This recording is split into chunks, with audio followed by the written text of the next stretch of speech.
Hello students. In this session, we are going to start a new chapter, Coordinate Geometry. First of all, let me ask you a question.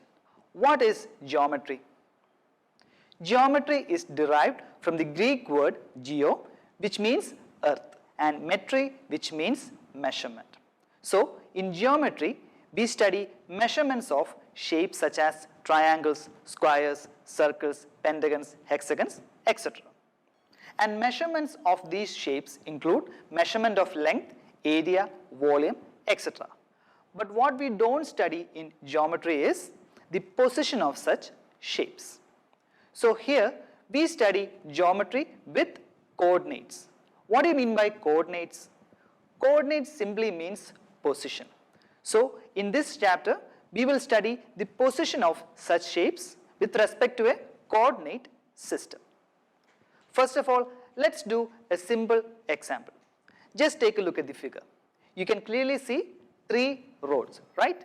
And along these 3 roads, there are 5 houses. That is 5 houses on each roads, right? And we are asked to find the house of one person.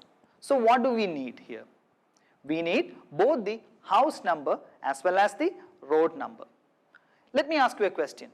Can you find the house of that particular person if only one of these values are given? No, we can't. We need both these values, right? A person says his house is on road number 2. Can we find out where his house is? No, we can't, because we don't know the house number, and vice versa. So we need 2 coordinates for finding the position of any object, right? A situation like this, where we need 2 coordinates to find the position of a point, is called a plane. Anything that's 2-dimensional is called a plane. A simple example of a plane is a blackboard. Imagine if I have a blackboard with me, and if I put a point on that blackboard. How will you find the position of that point?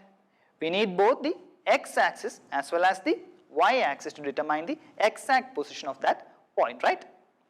Coordinate geometry also has other advantages.